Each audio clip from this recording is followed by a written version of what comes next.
Hello, and welcome to the Old Farm Bus Podcast. This is the Back of the Bus session. Hello and welcome to the Old Farm Bus, Back of the Bus Sessions podcast. Today, I'm absolutely buzzing about this guest because she's very lovely and very talented. So let's dive in with BetseyB. Yeah. BetseyB. Hello. How are thee? Ooh, thee is good. Thee is good. I was thinking of saying that because you are into your drama and creative arts, aren't you? Mm-hmm. And what else do you do? Let's just go through all the accolades before we go into the deep dive. Oh, okay. So singing, songwriting, kind of my primary thing at the moment. But I've done a bit of music tech, done drama, done a bit of musical theatre. Yeah, they're the main ones. You're very talented. Have you always gone down the creative route, or did you ever sort of take to academia or encompassing? Well, I've always kind of done the creative route since I think I was 6 when it all started. God. Yeah, Okay. early. But then when I went to secondary school, I think I really did kind of find a love for just learning, and that meant the education, the more academic subjects. And I was definitely a bookworm at secondary school, and I did enjoy the sciences and maths, and yeah. But then it was sixth form when I was like, I kind of want to really develop my creative side. Let's pick all creative subjects. Yeah. Did you have a family that helped nurture that? When you were saying, I want to go down the creative side, to a lot of families, I suppose, there's resistance there and a bit of neurosis or worry of, oh no, there's no money in that. Mm-hmm. But were your family really supportive and said, yeah, go knock your socks off? Yeah, I mean, I'm very fortunate and very lucky that my parents and all of my family, I think they just love to kind of hear me do what I do, and they've just been so supportive from the start, really. So I didn't have much resistance. My mum's a very good challenger, and she'll say, oh, well, if you did this, what would that create? But my mum and everyone, they've always been, do what's like good for you and how you're going to develop. Amazing. And okay, let's go to really young you then. Mm-hmm. And you said it came out as 6. That's quite a precise number to hit. You were like 6. So was there a moment and a definitive point in time where you were like, hello, I'm coming out as a musician here? Yeah, so I went to Stagecoach Theatre School, and that was when I was 6. And I've been there, I was there till I was around 14. Oh, cool. So really big on the performing side. We did singing, dancing, acting, and musical theatre, in more mainstream songs, more commercial music.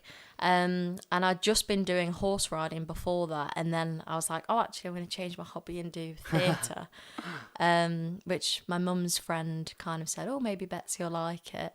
And yeah, all went from there. What took you to horse riding? Oh, I think that's more my dad's side. Oh, really? Yeah. Okay. He loves Do you live the country. in countrysides and around livery yards and so on? Mm-hmm. Okay. Yeah. What, did they plonk you on a horse from a really young age? Oh, no. I'm not like a, been on a horse since I was 2 kind of thing. I think that's the crazy ones. The people that are horse riders they've literally been born and bred on that horse, and they take nothing to keep them off that horse. My mum's had every broken rib, every broken bone, broken everything, I think. She had the muscle detached from her leg. Ooh. She had a horse, I think, have a heart attack once and land on top of her. No one was at home, and she was there for a couple of hours. And apparently, the next day she's back riding. Wow. They're a different breed of people. Trooper. But I was, probably a bit more like you. I got pushed on top of a horse, and I thought, oh, this is all right. Okay, I've got to canter down. But I think it really needs to speak to your soul if you're going to get into that, because it's a lifestyle, isn't it? I completely agree. I think because I was so young, and I mean, I really wanted to go on horses. I watched Hannah Montana a lot, so I think Same. Yeah, it's a good show. So I think I still do very much love that country lifestyle. Amazing. So from the horses, then you're 6 years old and you go to this, what's it called? What school? Stagecoach. Stagecoach. That's local to your area. Yeah, so this was Mansfield Stagecoach. Right. And what's the setup like? What are you going into every day, every session? And that's trying to blossom this creativity and this side of you. Yeah, pretty much. It was just a Saturday for 3 hours. Ooh. Yeah. So it felt long at the time. It's dedication. Yeah, and it was lovely. I mean, it was relaxed because I'd be at school in the week, and it'd be the thing that I look forward to the most out of the week.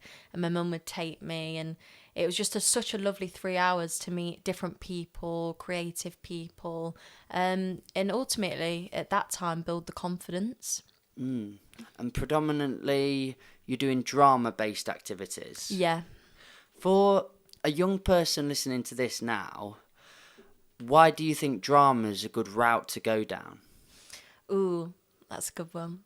I think drama's just good because you kind of have to let go of any things you think you know or you don't know, and you have to just dive in and not judge yourself or judge others. And you do lots of wacky stuff, and I think it's just so good, especially around judging yourself and others, to not do that and kind of learn more about yourself, be really open-minded and see what you can do and try things. I like what you said then about sort of wacky stuff and a silliness around it. And I think we do live very functional. We get that silliness kind of beaten out of us through school or education and being bullied and stepping outside the box. But for me, any drama class where it's encouraged to be silly, make a mistake, say something daft, do something wrong, because life is flawed, isn't it? And that's the point of life. You're supposed to go through it, making mistakes, learning from them, but not fearing the making mistakes. And drama pushes you and propels you into that making mistakes. So can you think of some good activities where you were forced to be silly or wacky? Ooh, I mean, we did lots and lots. I think some of my favourites were always the warm-ups before kind of our mini shows. And you must know this one. It's the penguin one where you do like... Wait, you must know this. Yeah, the penguin one. Like, honestly, I don't know this. So no, that is really funny because not many people will know this. So we don't all go to drama school. So whatever you say now will be complete fresh to people's minds. Wow. You know what? I forget that. I think because I've always been surrounded by creative people. I forget that. Yeah, it is true. No, that's a good conversation though, and it is true. Yeah. You get so immersed in what you love, you just expect people to get it and know it and understand it. But you have to go back into the infancy and talking about the very early stages of it to get people to get you a little bit more, don't you? So true, as you've just said. So yeah, you won't know this. But it's basically where you kind of like shake your hands in the air and you count down, and then you just keep counting down, and then you get to 1 and then you jump up and do like crazy chicken. So it's not even the penguin one. What am I on about? That's the chicken one. Yeah, is there a penguin one? There is a penguin one, and this, oh wow, yeah, this is from when I was around 6. And you kind of like pat your left side, pat your right side, and you're waddling around, and then you turn around on the spot. You have to shake your bum, and as like a 6-7 year old, you're thinking, oh no, everyone's looking at me. But it was just so fun to do it. And when the teachers let loose, you let loose, and everyone's laughing, and that's where the playful nature comes. I say this too much, this anecdote, but it was on the latest podcast. He's a really good friend of mine, and we're going to schools together and teach sort of there's another way in the mainstream education that's not being met. And Martin Illingworth, his name is, and he wrote this book called Forget School. And it was a really simple idea. All he's gone and done is interview successful, quote unquote, young people from 18 to 30 that are self-employed and going out and making it on their own skin. And his question was, what did school teach you and what didn't it? And over the hundreds of people they interviewed, the commonality and the thing that kept coming back was confidence.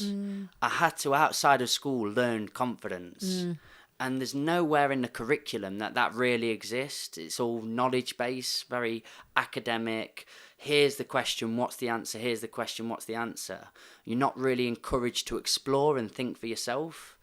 But that's a real good need and proposal to why drama is so essential to always have within the curriculum, because confidence is lacking more than ever now, and it's more needed than ever to make your way in this forever changing world where AI's coming through, and how do I position myself, what's my purpose, what's my passion. For confidence to be able to seep through at every opportunity and be able to talk to people, network, it just keeps coming through. So did you keep going into the creative scene and doing drama throughout your career?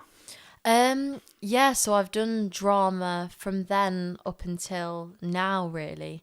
And I think for me, it just always enabled me to find different communities that were playful. That's another great word, yeah.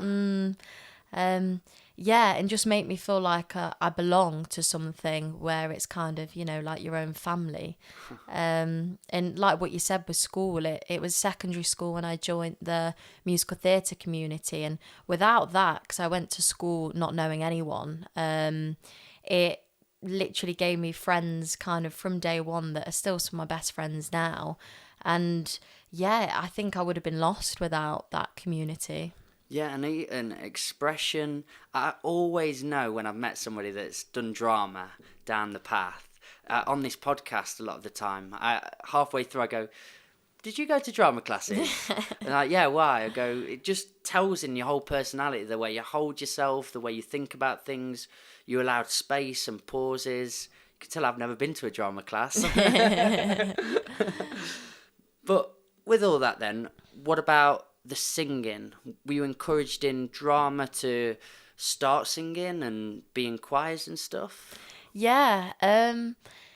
So with Stagecoach, I remember there were two girls that got to do this mini project, and they were quite a bit older than me, and they sang "Wade in the Water" by Eva Cassidy. Wade in the Water? How's that go a little bit? Oh, it's like wade in the water. That one. Oh, that's nice. Lovely. Yeah.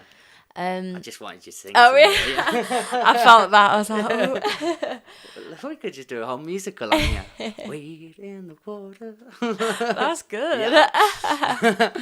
You made me good. I just imitated it. Yeah, so I saw these girls sing that song, and I'd always had quite like a low register singing. And it was the first song I'd heard where, again, it was low register. And I was like, oh, maybe there are kind of songs out there that could, kind of fit more to my voice type. And since that song, I kind of realised singing, especially as an alto, could happen, and I could maybe work with that. Beautiful. So you started experimenting with singing then. How did that manifest? Wow. I think just all the time I was just singing lots of different things, trying to know my voice. And I think that took quite a few years for me to really understand where my voice sits, how to look after it, what songs work, what kind of songs I want to sing, what genres. But from there, so kind of after Stagecoach, it was at secondary where I was singing more musical theatre kind of things in musical theatre showcases. So they'd be kind of big ballads, and they really kind of brought my confidence out and brought it on to kind of sing different things. And it kind of went from there. Did you have a voice coach? Yeah, so it was at secondary school where I started having some lessons. And she was a fantastic teacher and saw me through to the end of sixth form. And yeah, she knew my voice very, very well and really helped nurture it. How do they go about that, a good voice coach? What is it, exercises? Do they have to know you and how you operate? What's a good voice coach? I think it's all of the above. I think knowing you, knowing how you work, but then also kind of knowing what songs are going to really fit for you and what you're going to enjoy singing. I was really lucky because my teacher, it would always be about what you're singing about, which almost, even though we'd go over the technical side, it made you forget that. And ultimately, it was always, what are you singing about? What's the story you want to tell? And often that would kind of push through and you'd forget the technical, and that was where the magic kind of happened. What would that do then? Just bring the emotion through with it? For sure. Focusing on the emotion of what you're singing, and that can sometimes alter your tone, and I think it allows for you to sing more naturally with the emotion, instead of thinking like, oh, this line's got to be P, which is like piano, which is quiet. You kind of naturally do it because you know that on that line it's about something that's more secretive, so you naturally go quiet instead of thinking I've got to go quiet. Right. And what did you resonate strongest with in terms of emotion? What songs could you sing best? Was it when it was vibrant and energetic, or was it when it was kind of meaningful and somber?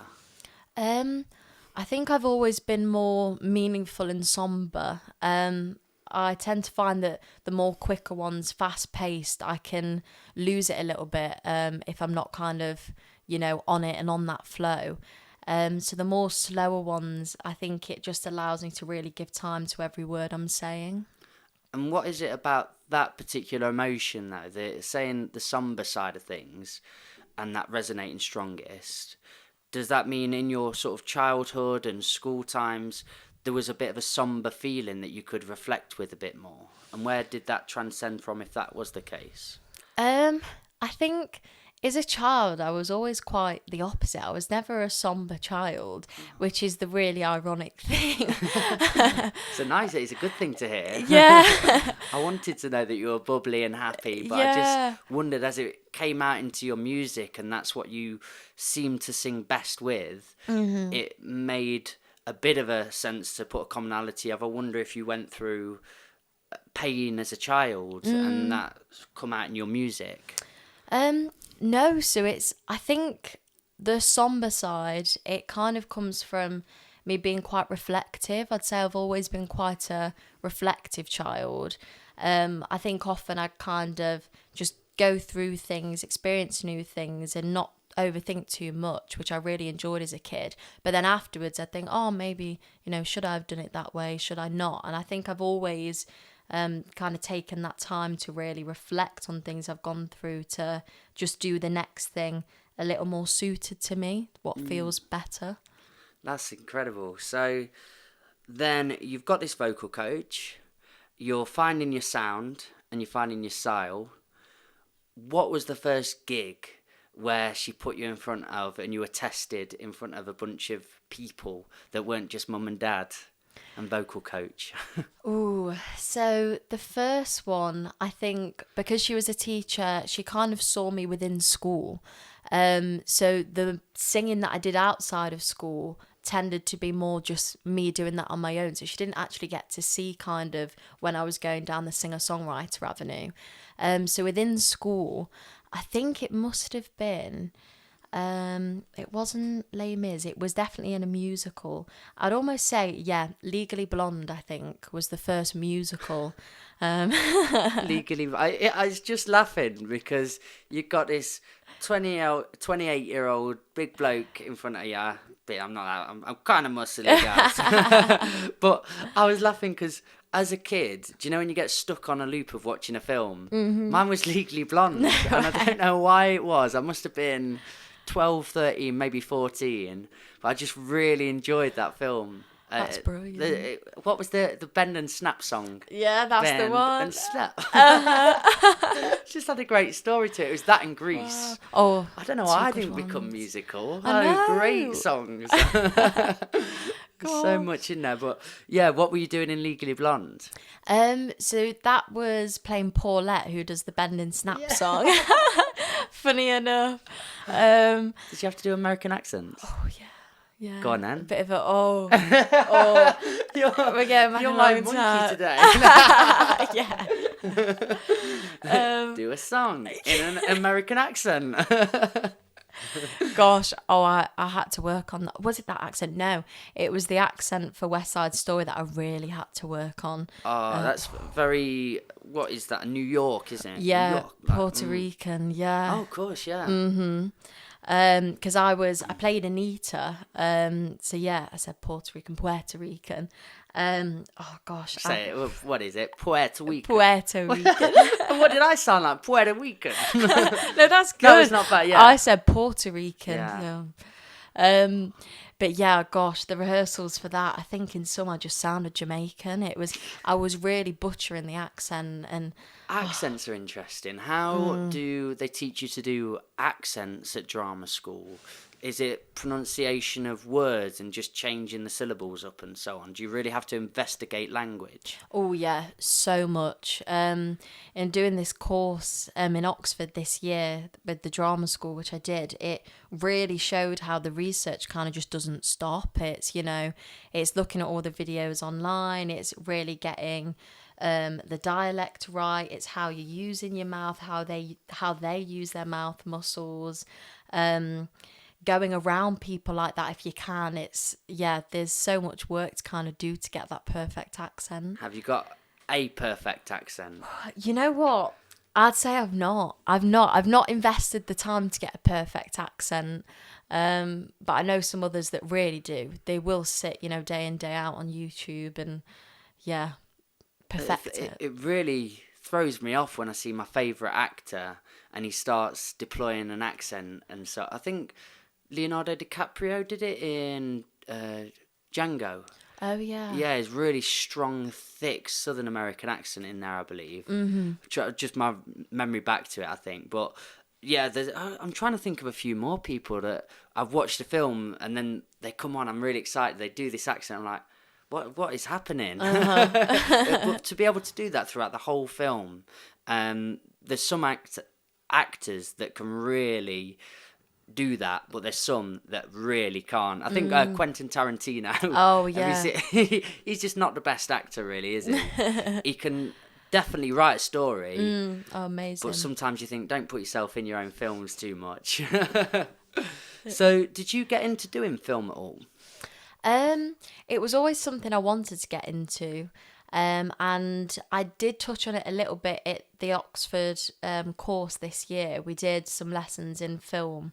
And it was so interesting kind of getting behind a screen and seeing how different that is to theatre. Kind of, you've really got to remain in your position and you've got to only have a certain amount of space to be free with your body. But depending on the directors, they might want you to be more free or not be free, and you can be restricted sometimes. And it was, a lot to learn. It was very interesting. And which was your first big performance? It was on stage doing that, or it was on stage doing the music? Ooh, I'd say probably my biggest performance would be doing the music. It was Royal Concert Hall just before COVID. I think it was the March, and it was with a 50-piece orchestra singing my single, which they'd arranged for a 50-piece, and it was incredible. How'd you go about a process like that then? Like how to get it, or the rehearsals, everything surrounding it. So I very luckily met Nina Smith when I was 14. Whoop whoop. Whoop whoop, she's amazing. And she mentored me and really kind of let me see what the Nottingham music scene looks like and introduced me to a lot of people, which was amazing. And then this opportunity came about to perform with Limelight Orchestra, 50-piece, and they're going to arrange your song. And I did it with another musician called Emily Mackis, she's incredible as well. And I can just remember going to a rehearsal on a Sunday. It was the first time I met the orchestra, and they were so nice. I can't say how nice the musicians were, and they travelled from all over. And you got this real sense of community within them all, which made it even more special. And I remember they're like, "Oh, Betsey, just come up and give it a sing." It was so much to kind of comprehend at the time. It was so magical to see that everyone had worked on it. It was incredible. Do you get nerves performing something like that? Oh, yeah. Yeah. So how do you sit with that, and how do you channel that? I think I get the nerves kind of just before I'm going to do something. So what I tend to do is I kind of, look around where I am, really feel my feet, make sure I've got good posture, that, I'm strong in myself. And then I kind of just forget within the first 5 seconds. It's like I'm in that world. You get into your own world. Mm-hmm. And that's the process, really, being very mindful about where you are in that moment. And then the first note comes out, and it's this feeling of, oh, this is what I'm meant to be doing. Mm-hmm. That's a lovely attitude. Do you have any mantras or affirmations that you try and tell yourself before you get onto the stage? Ooh, I think I don't necessarily tell myself things, but I think physically, because I tend to feel the nerves in my body more than mentally. So just before I did Splendor, I remember I was really nervous backstage with the boys, and they were all chill, the band. And I was like, oh, I'm really, really nervous. And they're like, oh, you'll be fine. And I realised that it was more physical. I just needed to let it out, whether that was like shaking my body or doing some kind of warm up to get rid of the tension. And then when I feel kind of just a bit more relaxed and I've got rid of that tension, it tends to help. What do you attribute nerves or anxiety to? Do you think most people think the worst case scenario is going to happen? Is that why they get into a bit of a frenzy and state? For me, I think it is kind of the adrenaline. I think there's so much adrenaline and excitement before I go on. I think sometimes it's just hard to sit with because it's just so exciting. And I think I've been lucky that I've never thought, oh, what if, I mess up? But I think sometimes, depending on kind of the gig, I can see where you can easily think like that. But yeah, I think for me it is just more containing all that excitement. So when you perform a gig like that, it was the Royal Albert Hall? Concert hall. Concert hall. You perform in there in front of how many? Ooh, it was quite a lot, a couple of thousand. Couple of thousand. That's a big number. I suppose at some point it stops becoming a number, if that makes sense. You can notice like 200-300. Oh, now we've got to 1,000. But when it gets to like 5 or whatever, you just see lots of faces, don't you? For sure. But when you perform that, do you ever feel this feeling afterwards that, oh, I thought it would have felt a bit more special. I've been building up to this moment, and there wasn't really this great esoteric feeling that come from it? Or do you feel that massive afterglow? How does it go for you? Again, I think I am fortunate that I do feel that kind of afterglow, as you said. I think more than anything, it's not necessarily how the performance went. It's more like a well done for, the team and I, after all the weeks of hard work. So I think kind of despite what's happened on that stage, it is kind of just, well, we've done it, we've gone through this process, this journey. So why should we not feel happy, kind of thing? Yeah. And do you write all your own music? So for a lot of them, they are, pretty much all written myself on keys and vocal. But then if I take it to the band, I'll kind of say, right, this is what I've got. Let's add in more parts, and they'll help create together a part for each instrument. Do you prefer writing for self and being on that sort of energy, or do you like the collaborative feel for things? I think this is a easy answer to say. I love both. It's a good answer. Yeah. I do definitely love it when it's collaborative because it's just so fun to see where you can take something. But then I do kind of love the just sitting, writing, seeing what I can come up with myself. Yeah. And with the lyricism, what does that look like in the creation of? Do you come from experiences a lot? Do you write in third person, talk about life and what you're seeing in exterior world? What are you writing about? I think a lot of it has come from experiences, and then sometimes not even my own experiences, other people's experiences and their stories. And in a few of my songs, I kind of write as though I'm watching, or as if I was that person, which Silent is cool. observer. I like that. Yeah. How do you describe your music? What's the sound? I'd say the sound, it's still kind of changing and evolving, but primarily I'd say it's kind of big band ballads. Sounds nice when you say that. Yeah. Big band ballad. 3 Bs. We love alliteration on here. So did you go to any creative writing courses to sort of develop your artistry into lyricism? So creative writing, they're actually the course I've not done. But it's areas that I'd really love to keep developing in and go into more workshops. Well, I've invited you to one. I know. Yeah. I've got one on a Friday night Yeah. soon. But yeah, because I think when I was younger, I think I just used to write music and not overly think about each kind of part of it, the lyrics, the music, the production. And as I've gotten older, I've really realised, you know, how much time you can put into each section to get each bit crisp. So it's been more recently that I've really looked more into the lyrics. Yeah, and with doing that, what makes a really good song for you? On your Spotify playlist, you're scrolling down, think about all the songs that you tend to always go towards. Mm-hmm.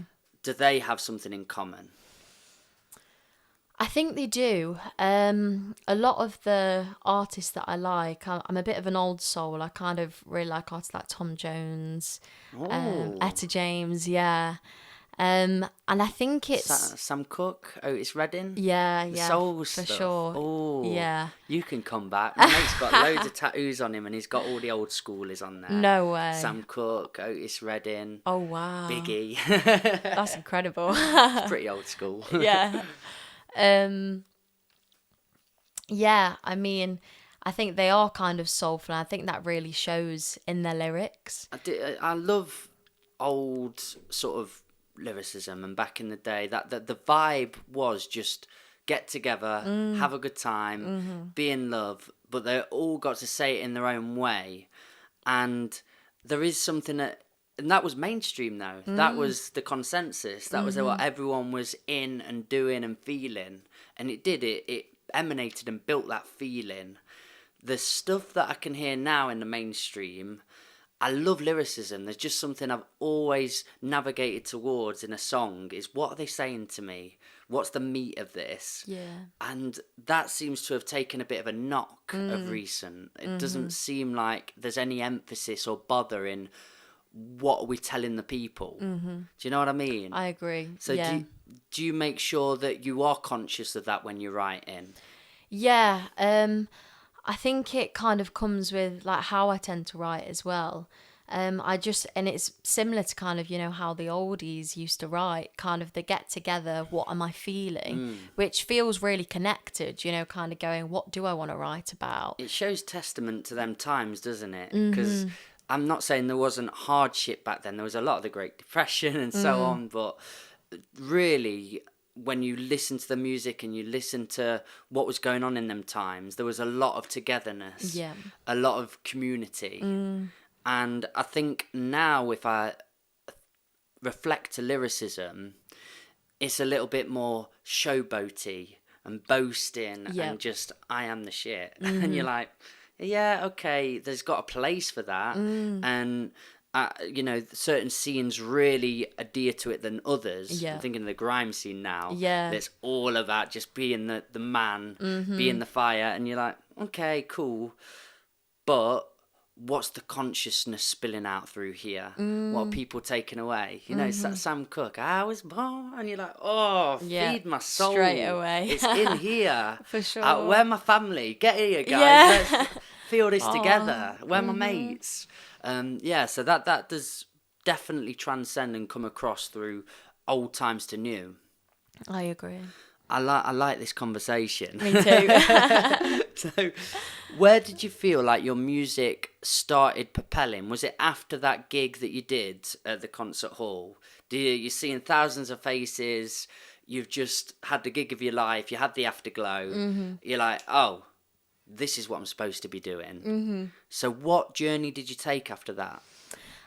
So after that, I mean, COVID hit, and it hit hard, I know. The what word? It feels so weird saying it now. I listened to an old podcast that did this just the other day, just hear how I built from it and how it's grown. It must have been like episode 6, and we were saying Corona. And I felt like an old granddad. It's like that, Corona. COVID's the cool way of saying it, isn't it? Yeah, Yeah, sure. I just kept laughing at Corona. I was like, that must be really new. Corona. Oh, yeah. So that hit, but you've just sort of ready to go into action for music. Did that take a bit of a knock to your confidence then, or? Oh, I think it did. I definitely do. I think because COVID was over such a long amount of time, it definitely did. I think at the start it wasn't bad because it was like this new experience and everyone's doing these videos from home and you had time to kind of do your craft more.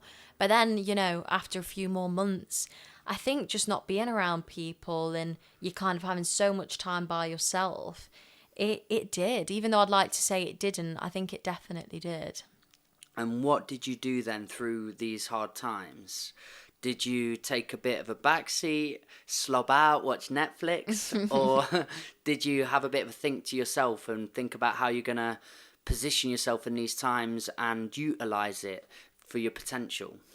I think I wrote a lot. I can remember that I just kind of make rough demo after rough demo. And I listened back to them actually the other day and I've not remembered actually all the different songs which I've written. And I think I was just feeling so many different things week on week and I just put them straight into the songs. So listening back, it was really interesting to kind of hear what I was singing and feeling at the time. So I guess I used the time, but those songs feel so personal. It was kind of a time for me to write and let that kind of just be for me.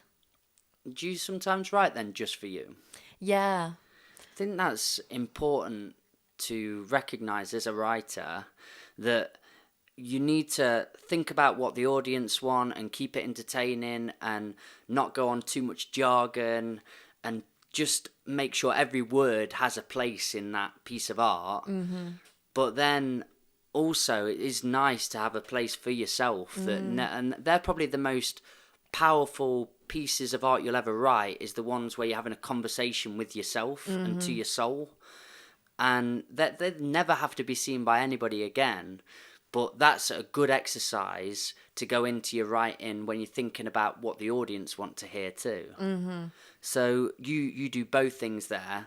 Did you find it did help you then writing those pieces and what started to come out into your art to be seen?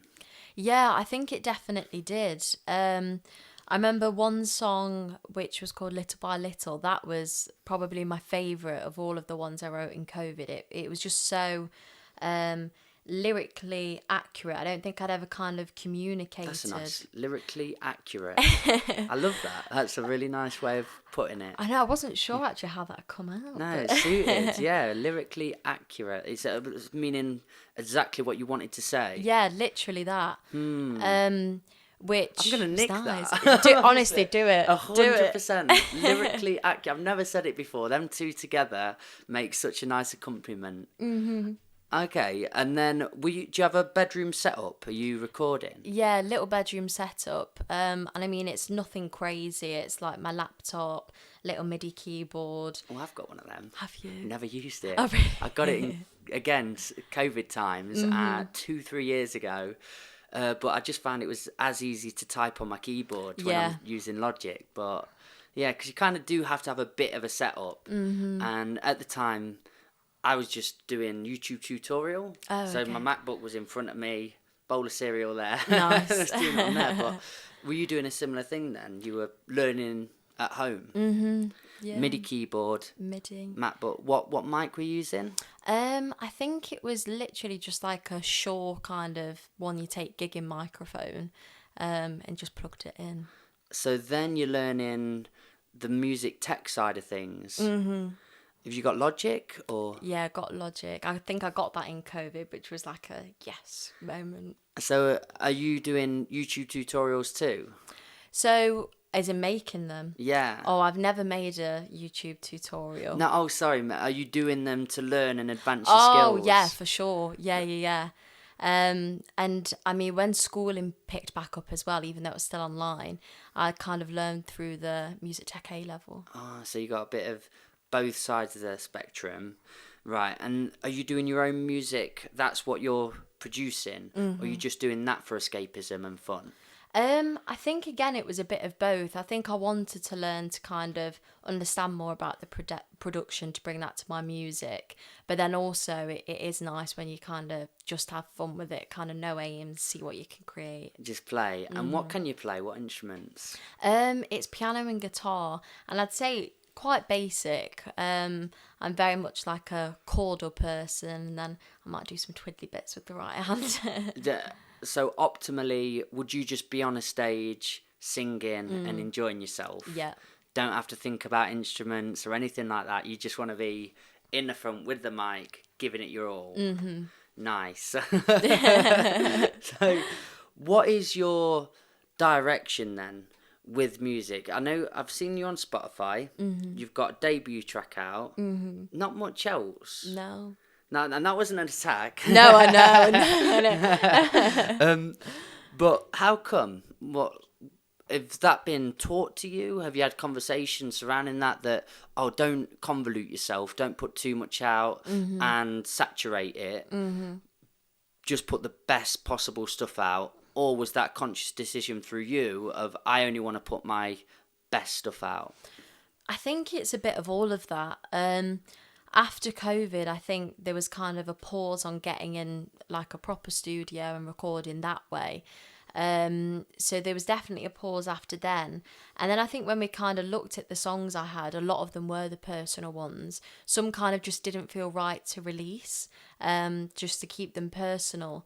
And then kind of from there, I start writing other songs, which they are ready, and I'm kind of in the process of getting back in the studio now. But yeah, I think it's kind of definitely knowing what songs and the right timing to release as well. But I know what you mean. There's kind of two mindsets. Which I've always been in. It's that kind of, do you wait and every piece almost feels like, yep, there's nothing more I can do on that, which takes more time to release? Or do you do I've got tracks, let's just release. And I'm still kind of learning myself which one is, suiting. Finding the balance within it. Mm-hmm. It's very much down to who you are as an artist and what you want out your artistry, I suppose. Mm-hmm. If your art is just to enjoy it, express, put as much out as you want to, and you're not looking at particularly going on a direction with it other than enjoying it, then you can put as much or as little as you think out. But I suppose your focus or want is to be a professional musician, so there does have to be a tactic and approach surrounding that, I suppose. So do you have managers then? Is Nina the main person for you that gives you the best advice and so on? So Nina was up until it was September last year, and she kind of was my manager, my mentor, everything. And then when I went to the drama school, that got put on a pause, and we're still there, where I've kind of gone a bit solo now. Yeah. Which has been nice to kind of really, I mean, I've had to manage myself now, which has been like a whole other kind of experience, but it's been good. I think for me to kind of understand the industry a bit more. That's a lovely way of putting it. And what I speak of this to a lot of musicians, and particularly young musicians, the term and phrase "make it" comes up a lot. I want to make it, make it. What does that look like for you? What would making it constitute as? I think for me, making it, and again, it's a phrase that I'm not really keen on either. It's quite elusive, isn't it? It is. And arbitrary. It really is. I think for me, as long as I'm still really enjoying everything I'm doing around the music, and I'm still happy with the releasing, the messages that I'm kind of sending out there, then I guess I'd say that's making it. I think, not making it would be me doing lots of things and me not enjoying it, not enjoying the process, and it's all about that end goal. Which I'm really not kind of for. A lot of people get caught up in that, don't they? They put a massive emphasis on down this line when you're probably in another country, in a mansion with a nice car, and you perform to thousands and thousands of people.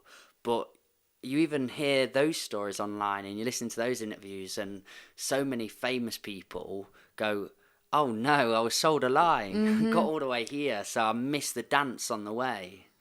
And that seems integral. So at such a young age, to be handed that amount of consciousness and evolution in the stories, it's beautiful. So have you had to work on your mentality a lot? Oh, yeah, a lot. I think COVID was when I really got to understand my mind a lot more. The good, the bad, and... Awakening. Yeah, it really was. But I'm so grateful for that because, the mind's such a crazy place. Lots of self-help books, lots of podcasts, just constantly learning about it. What's that noise? Not sure. A few minutes later. Right, I can edit that bit out. And do you know what I put when something like that happens? It's the SpongeBob 12 hours later. Oh, that's brilliant. So we are back. And we're talking about mentality. Sorry, guys, we had to go because my phone went off and we thought we were submerged underwater for a minute. I was sure we were dying. I'd called quits to both of us. And I like that at the final moment we're both smiling. I know. Yeah, this is it. It's a nice thing to talk of mentality there too. And we're both like, yeah, game over. But it was lovely. Yeah. So, what are you doing in terms of your mentality? How are you exploring that? So kind of podcasts and just researching about other people's minds and what they've discovered.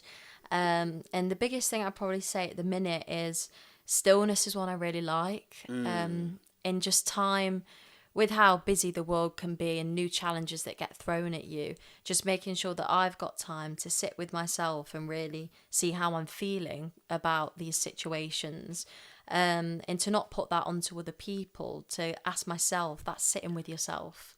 And I'm enjoying that now.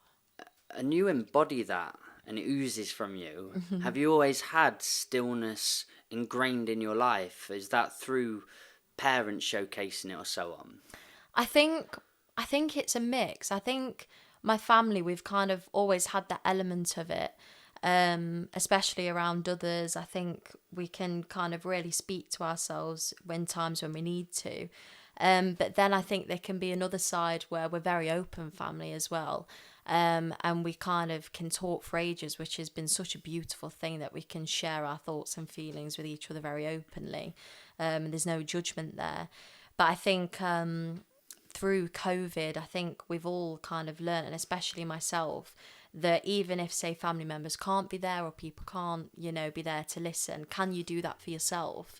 And I think at that time, I'd say I couldn't. I don't think I'd even tried to kind of sit with myself properly. And now I'd say that I can, and it is a really beautiful thing. The thing that comes across with you, though, as well, because you're going on loads of stages, you've got this music out, you're working on yourself a lot. There's a lot of resilience there and tenacity, and you work really hard. Often, when you hear that in someone's story, it's because they're compensating, because they've had hardship in their life, or they've had maybe parents that haven't allowed them to have open spaces, and then they've had pain or upset and anger and things have brewed from it.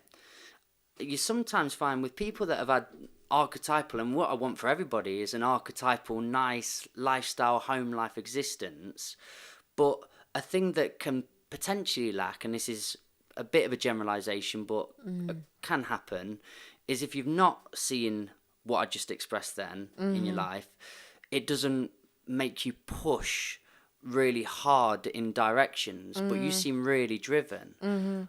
What makes you so driven? Why do you want to succeed so much? Well, yeah, actually, there's a few interesting things there. I mean, I think, and that word you said, was it archetype? Archetypal. So I'd say I very much kind of had that lifestyle up until before COVID. Nothing drastically went wrong. I lived a very safe, happy kind of life. But then it was COVID where kind of challenges came, and my parents, they divorced in COVID. Oh, I'm sorry to hear that. No, it's all right. So I think that kind of really brought on where all this kind of, looking at myself, for sure. And I went through my first breakup then, and it was like everything all at once. But again, as I said before, I'm still really grateful for that. So that's when it felt a bit more chaotic, which I hadn't experienced before. But again, as you said, I am really grateful for that. But I'd almost say that's not the bit that drives me, though, even though I've had that little kind of touch on that. I think the drive is I think it's just that place of kind of wanting to experience things and experience life. And I'd say, I'm not really into trouble. I'm not one that kind of wants to dabble in trouble and do naughty things. It's just how I've been.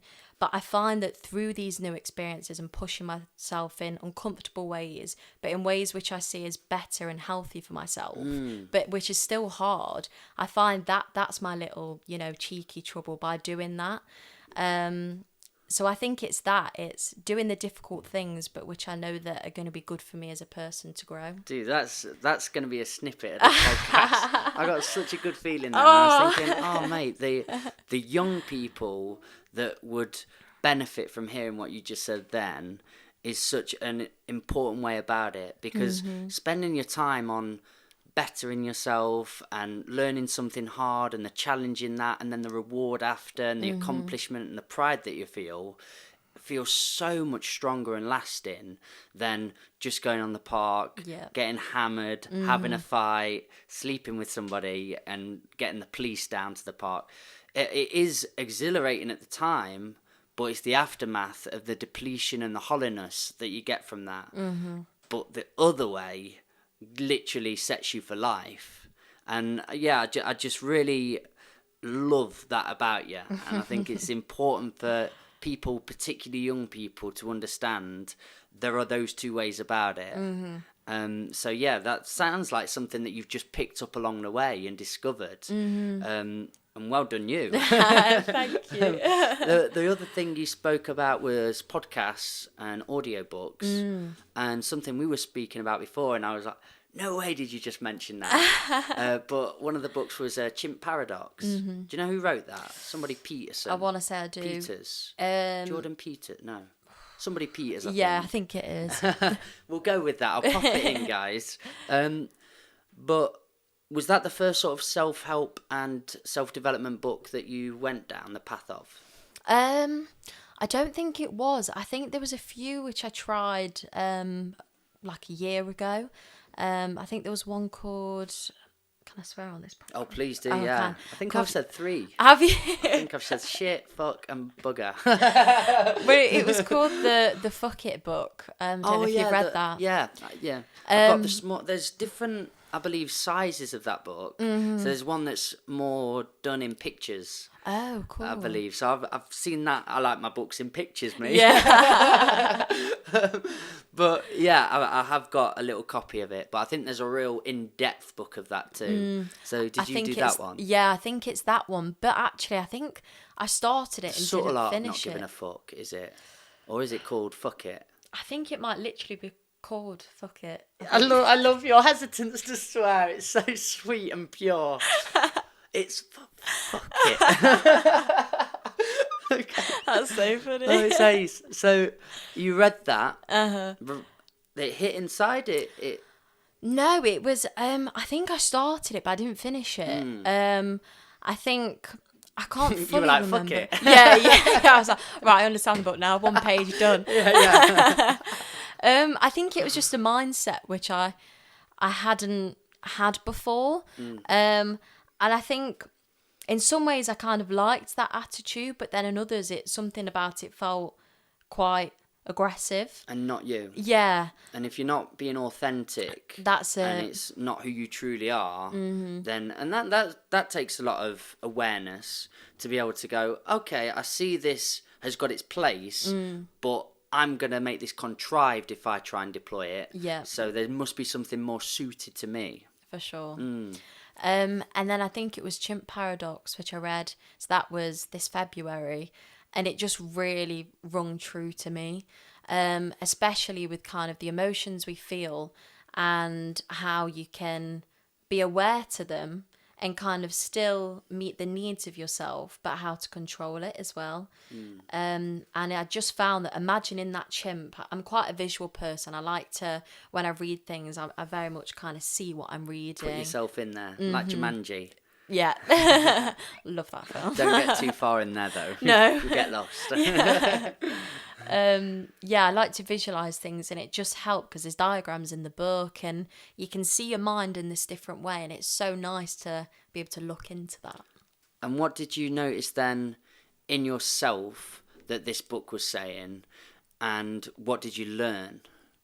I learn not to, I'd say, kind of when I feel something, and this is kind of linked with kind of, you know, women going through their menstrual cycles as well. I think I was still really learning about myself through that, because I kind of hit that quite late. So I don't think I had fully kind of understood how that was affecting my emotions at different times. So it was like almost two things that I was learning about, but the book just kind of really helped me to go, when I'm feeling a certain way and feeling a lot of something, that might come out in ways which I'm not necessarily happy with. And how can I kind of, when I feel that, how can I best help myself to harness that energy and make it something better, or serve it in the way it needs, instead of feeling it, being scared or fearful, and then doing something completely opposite to what actually I need to do. That's ace. That's really good advice. I downloaded it today before you got here, and then you mentioned it. It was because of that podcast yesterday that I was recording for someone, and the way that he was articulating and explaining it just was ringing true with me. I was like, I do that. So this book was a big discovery for you then. Yeah, for sure. And do you try and live by it as much as possible? Does it come into play a lot in the day where you realise your monkey mind's started to get in the way and it's convoluting or making your day harder than it needs to be? I think it's kind of always with me, from reading it back then to now. And I'd say I really needed it at that time then. And as kind of the months go on, I feel like there's something new I learn about myself. And then I kind of try and seek other kind of sources of wisdom to help them with that new thing. It's like a beautiful pick and mix, isn't it? Yeah, for sure. And the great thing with pick and mix as well is sometimes you grow tired of the sweets and you can throw them out too. And I just feel a lot of people nowadays, they get a thought process or an opinion and they wear it like skin. Yeah. So it's attached to them. But if you can have it like clothing, it's cool and it can get hung back up for a little bit. And if it needs to come back out, it gets put on. And some clothes look a bit outdated and overworn, but it's yours too. So you can protect it. But if you were protecting your skin, it'd be a different energy that you bring across. That was good. I loved that. That's a great one. I feel like me and you are mates. I know, me too. We're in on this. Honestly, I'm writing that down. Yeah. Like, wow, like clothing. And that's so much better. Recently, I listened to a podcast and it was kind of on about diet culture, which is, you know, another massive topic. And they were saying that when you kind of go on that diet, you don't realise how all of a sudden you're in this routine, you can't eat these foods, and this obsessive nature builds. And that's almost like wearing that skin. It's like, well, if you don't wake up at that time every day, oh, that's bad. And just that constant feeling of having to stick to things. If you don't do it, you know, you're bad. It's not, you know, to me, healthy. It becomes a detriment to your life, doesn't it, actually? Yeah. And I've had so many different cycles of life, and unfortunately for me, I did go on a path where I damaged myself a lot. Substances, after a breakup, I went on a real downward spiral. And one thing, I got fairly addicted to, particularly like marijuana and stuff. Yeah. Marijuana. Doesn't it sound funny when you say it like that?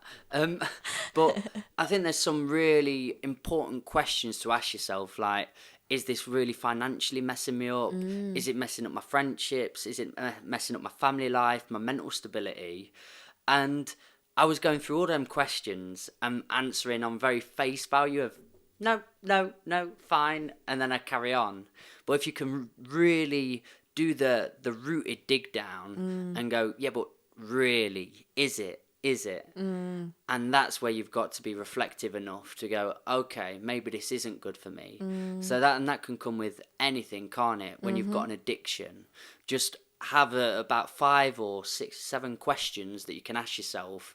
Is this of detriment to? And then answer them honestly. Yeah. That's important. Have you ever thought about doing podcasts then for yourself? Because you really could. You're clearly very curious, and there's so many topics that you'd like to explore down. So have you considered it? I actually have, and that's why I was so excited to come here today. I've been buzzing for ages. Oh, mate, well, you're smashing it. I'll just let you know. Oh, thank you. We're nearly an hour and a half in. No way. I've got to turn this down. There's a light shining through. Oh, no. Hello, me. Oh, it's up there. Oh, it is a bit bright. It's gone really bright. Don't worry, we've got that camera there. Oh, fab. I'll shut that Bless you, thingy yeah. There he goes. Oh, wow. And back up. I wonder how long that's been like that for. Oh, no, don't say that. No. You'll look back second Don't worry, in. I'll just keep using that one. But yeah, you doing podcasts. Yeah, I definitely would love to. Me and my friend, she's called Eva, she's a great friend, one of my best friends. She's got the same birthday as me. Go on, and when? 23rd of September. Ooh, I know. Nice. I like it. Did you meet over birthdays? No, we didn't. It was at a National Youth Theatre short course experience we did together for 2 weeks. Had same birthday, very identical in personality. She's really, really cool, and we often have phone calls when we're both kind of in our life kind of phases and we need to talk, and it's lovely to kind of have that friend on the other end. Ooh, that rhymes. I know. Write that one down. You've got a big list today. But yeah, we did speak about maybe we should do this as a podcast.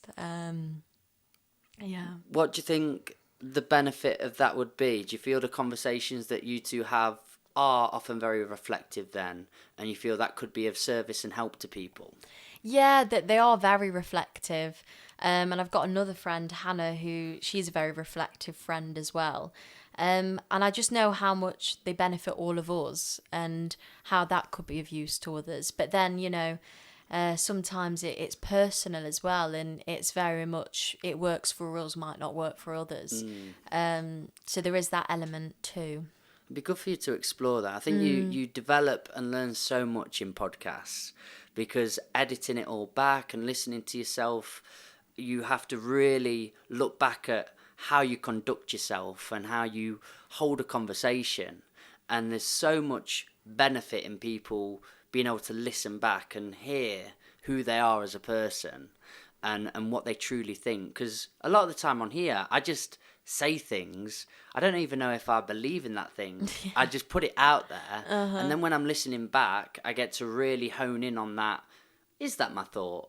Do you know what I mean? And when you do that in the day, you probably miss a lot of that. You're just putting stuff out and seeing if it hits, seeing if it fires, and working with it. But the editing process is really quite profound. Oh, wow. Yeah, So, you sold it to me. Yeah, that was good. Honestly, anything you need help-wise, I'd love to help you on that path. Oh, thank you. Especially when you spoke earlier, I can't remember the exact thing we said, but I know it was bloody good. But thinking for young people in particular, your voice would be one that they could not just resonate with, but they could benefit from massively. So thinking on that, what other sort of podcast do you listen to? A big one at the minute I listen to, it's Diary of a CEO with Stephen Bartlett. Yeah, a lot of people have mentioned that one.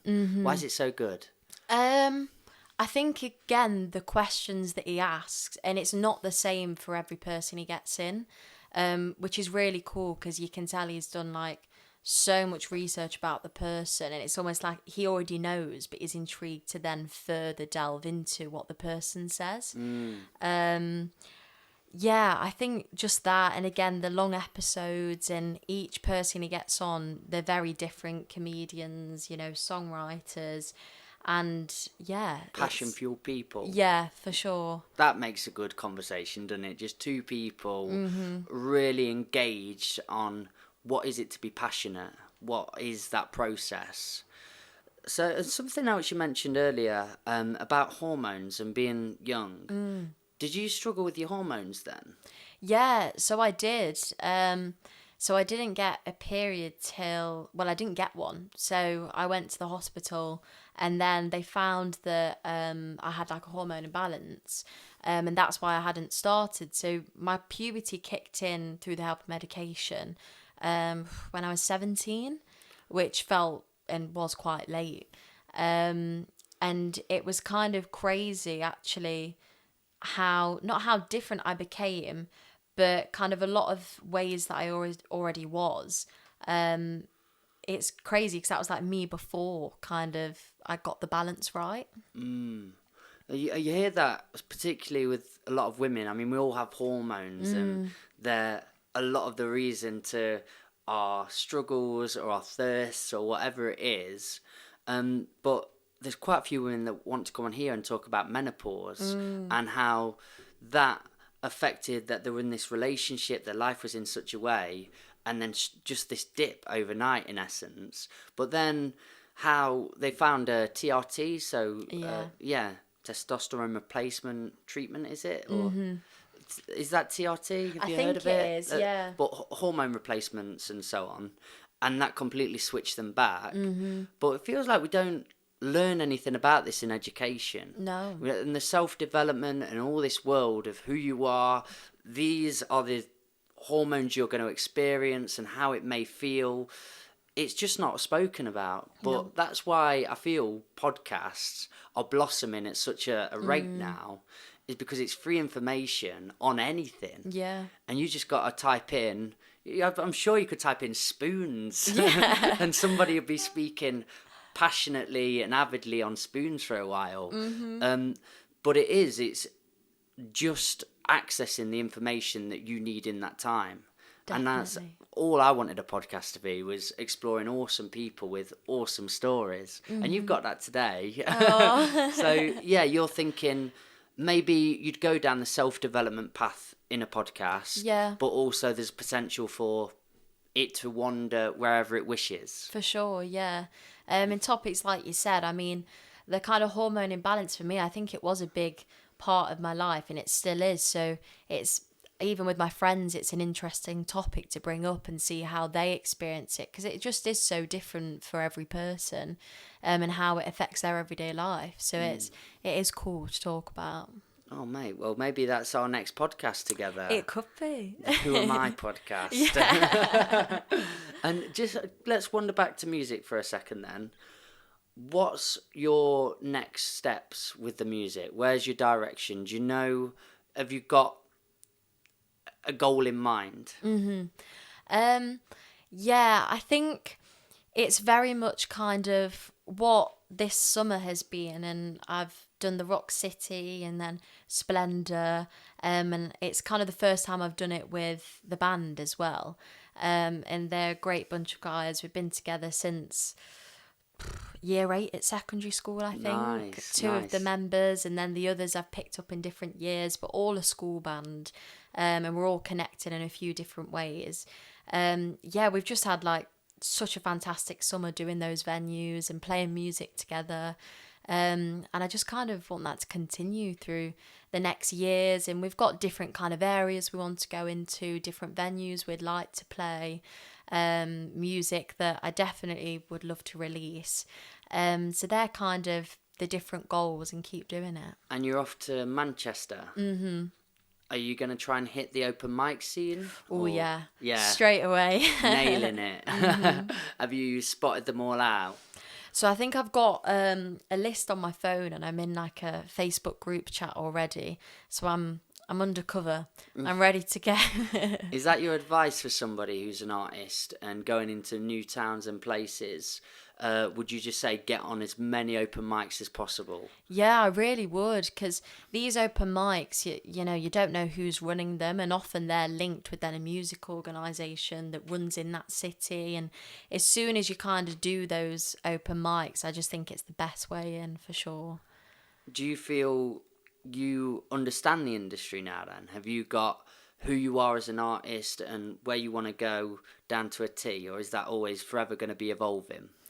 I think I'm starting to, you know, really understand the industry. I think I've got a really good start, but you know, there's so much still to learn, which is the really, really exciting part, and so much to learn about myself in the music as well. I'm really enjoying everything I know and I've done so far and what I am making, but I can just see that there's still, you know, different influences to be had on the music and different ways we can go, and that's what's exciting. What about the filming side of you again and the drama? Do you think that will find its way back round? I'd love to think so. I mean, currently, I think it's still there. I'm kind of planning a music video at the minute. Oh. Yeah. And two of the actors, hopefully, that are going to be on board are friends from the drama school, and they're fantastic. And I knew they'd be perfect for this story we're creating.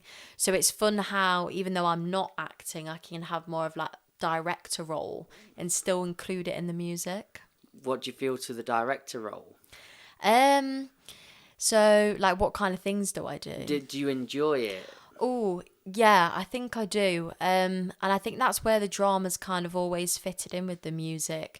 Often when I write songs, ones that I want to release, I do have like a music video or visual in mind. Again, kind of being that visual person. And I'd say now I'm only starting to kind of put those visuals to it, and that's cool. Have you got a music video out now for people to go see? You know what? I've not. It's going to be this one. This is the first one. Oh, but you can't really give any clues or tricks away about it. Do you want it to be... Ooh, I think I could. You could? Yeah. Okay, go on. So the song, it's kind of based around two young people, where life's kind of taken them in different ways.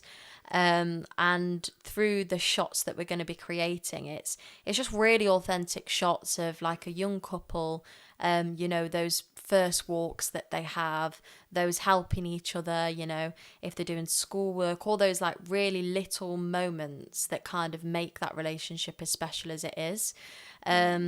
And they're both fantastic actors, and it's going to be beautiful to capture them two together because they've got such a good friendship anyway, and that's what makes it so fun. Have you seen much of this video yet? Is it being created in timelines, or are you just going to book out a day, get it all done? I think with the actors, it's very much going to be a day, get it done, get the majority of the shots done, and then the editing process to come afterwards. Excellent. Mm-hmm. So have you picked your dream team all together then? Yeah, I think we've got the dream team. We had like a practice day with me doing some shots around Nottingham of just me kind of walking around and kind of singing a few of the lyrics. And we've got some pretty cool shots. So it's very exciting. Oh mate, I'm buzzing for it. When's this coming out? What's it called again? So it's Train Stop, the song. Train Stop. And the aim for it to come out, I'd love to say end of this year, but again, there's no rush on it. I just want it to be, you know, it's like a lovely project to work on. So if it could be end of this year, early next year. Why Train Stop? So I know it's confusing because it's like bus stop, train station, and then because it's kind of about someone waiting at, you know, a train platform, but I think I went with Train Stop. Yeah. If that felt like you were like, why have I done that? No, honestly, the title's still, you know, TBC. Oh really? Yeah, it's one of them. A lot of the songs when I've not released, I feel like once you've released, everything's obviously confirmed, and because it's still in that process, it is a TBC. Okay, well maybe you can think of it after this. We'll have a bit of a chat. But Train Stop, I mean, I like buses, so I think something bus related would be very fitting, but that's very much just me. Let's, just before we do stop it then, let's talk about the social media side. Do you enjoy it, and how do you seem to conduct it? I actually really do enjoy doing it. I think it's so great that you can easily share, your visuals, your sound out there really quick. I think one side of it that's really helped me is knowing that, it's not me as a person that I'm sharing, it's the craft that I'm sharing, and it kind of just helps me detach and it doesn't become my everything, which is really nice. So when I kind of see it in more of that, in an authentic way, but in that more business frame of mind, it does just help. Do you feel it does become a bit consuming of you? When you put it out there, are you checking it? Are you looking at comments? And do you try and really immerse yourself within it? Or have you found a bit of a code of conduct in how you're going to use social media? I think, like what you're saying, it is easy to be consumed because it's there at the click of the fingers, all day. And you, especially with TikTok, watching videos, it's, you kind of have to be doing it every day. Yeah, it really is. But I think I kind of give myself time frames, and I've got aims, but if they're not met, then I'll just re-pick it back up where I can, because I still like to live my life away from the phone. Would you tell people who have got a business, or they're in music, or whatever it is, a creative scene, do you think TikTok's the way to be? Is that where you need to start positioning yourself, or what do you think the best social platform is? I would almost say that I would say yes for right now, based off of what I know, just because of how quickly people are growing, and a lot of, especially musicians who I'm following, they are kind of getting bigger gigs and kind of going down their career field in a more quicker way through TikTok. Through TikTok. So I would definitely say yes, but then I know I'm also aware that TikTok has been, quite big for a couple of years now, and it does feel like, well, people have already done it. It's that kind of stage of YouTube where people had already done it, but what's going to come next? It almost feels like that now. Yeah. So also being aware that it's not everything, and there are different ways to go about it. Yeah. Oh God! So maybe I need to open up a TikTok account. It might work with the dear. bus and things. I think. Yeah. So many in there. It's at what point do you stop? Because you got Twitter, Instagram, Facebook. You're always circulating, putting it out there, getting messages. But I do understand we are quite youthful in what we're offering. It's literally like a youth club vibe, most of it, and we want to engage with those type people. So if that's more in the TikTok realm, you do have to give to your audience, don't you? So I'd say so. Oh, cheers, mate. Drop you in it there. Yeah, you've just given me another job for the day. But yeah, honestly, I really appreciate you coming today. I've really enjoyed. Do you know, we've nearly done an hour and 45 minutes. Wow, that's good going, isn't it? That's nearly pretty cool. a 2 hours chat. And what sort of, when you listen to a podcast, what is the time? Usually about an hour now. You know what? Some are about like an hour, an hour 50. I create stuff that I'd want to listen to, and a lot of my days I'm spent on my own, around in the farm, got lots of jobs going around my head. So I feel like long form podcasts are really nice because it's like a friend in the background. Oh, yeah. And a gentle hum in the day. So I love creating that because you can get into the root and the meat of a person, can't you too? You can. Whereas when I've listened to, and I think short formed podcasts can exist and it's very precise and this is what we're going to get out of it. But I've really enjoyed this venture with you today, so I really do appreciate it. Oh, thank you for having me. Okay, and where can people get all your stuff again? So it's the BetseyB on Instagram, Facebook, TikTok, Twitter, and then it's actually Betsey Dot, which is still need to sort out on Spotify and iTunes. Oh mate, Betsey Dot, what you gone and done there? No, that's from the first release. I need to release another to change it. Right, I know. Push you down a path. I'll do my bit. Guys, you've been a part of the Old Farm Bus, Back of the Bus Sessions podcast. I'll leave you on this. I always do. I always will.